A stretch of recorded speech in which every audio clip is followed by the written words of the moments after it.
Hey, what's going on? Just got fresh out of the barbershop. Normally, most of the time, I'm recording in the truck, but you can see I'm in my car and I'm home enjoying the little bitty moment that I have at home because tomorrow I gotta head out. Going out to the West Coast, and it's gonna be about it's gonna take me about like the whole week to get there. So it is what it is. We gotta run the bag up. But anyway, um, uh, a topic I've been wanting to talk about for a long time.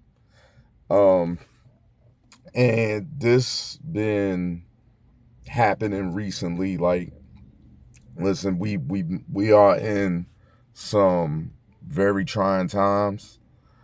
Um, from the economy to everything costing so much, and people bouncing around from jobs to jobs because either the pay is not enough or there's not enough work.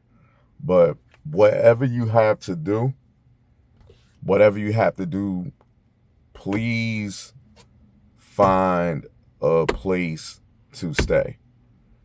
And I'm talking about as far as like truck drivers or whatever, but for anybody. But mainly I'm talking to truck drivers because I do truck driver videos.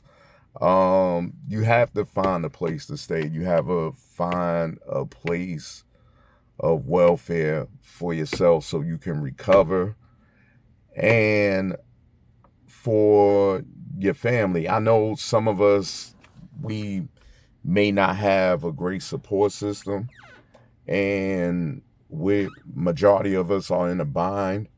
But one thing that is heartbreaking that I see a lot on the road is when um, you have either, whether it's a single parent or maybe it's both parents, and they bring their newborn baby. And I've seen it a couple of times. They literally bringing a newborn baby in the truck. Listen, I'm not judging nobody. Some people are stuck, and hey, I'm not exempt from hitting rock bottom as well. But one thing for sure is that a child that is under the age of 5 years old, probably seven, under the age of 7 years old, has no business doing any tractor trailer. It's not safe. I don't care whether you are owner operator or not. That's just my opinion.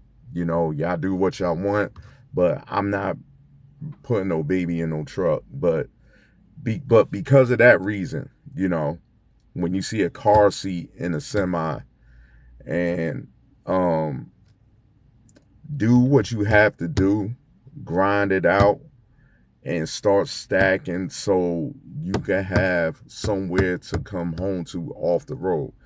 Um, a little bit of a backdrop story when I was working with Bar None Transportation, and this is right when the start of COVID, and I didn't know what was going on with me. You know how COVID just sneaked up on everybody, like it just sneaked up on everybody. Like nobody didn't know where it was coming from, and I caught COVID on the road, and I just gave up my apartment. That was like the worst feeling in the world when you have to recover from a sickness like COVID at the truck stop. That was like the worst feeling in the world.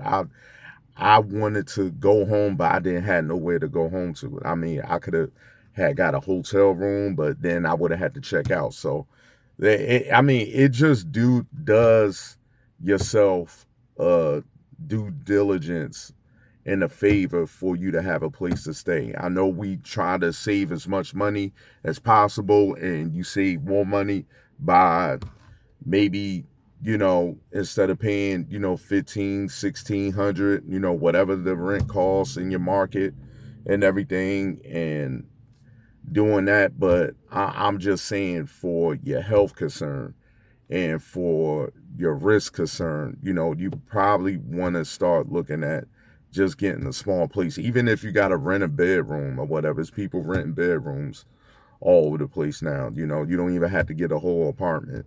Um, what else? Um, I think that's about it. That's pretty much it. But that was a huge concern.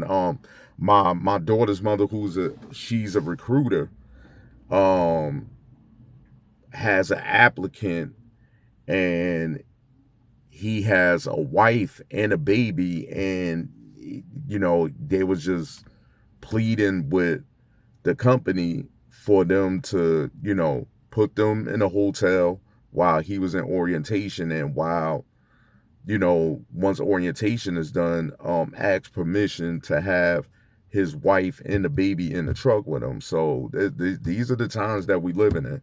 It's not a game. So what, like, you know, just to backtrack from what I'm saying, you know, do what you have to do to build up your paychecks, you know, maintain a constant flow or whatever. You might have to tough it out with that one company or whatever, because, you know, a lot of places, especially with rental agencies, they want to see stability, and they don't want you seeing job hopping all over the place. So other than that, that's all that I got. I'm gonna go head up and get up out of here, get me something to eat, do some laundry, and then tomorrow we back in the saddle, you know, running it up again. But anyway, y'all be good.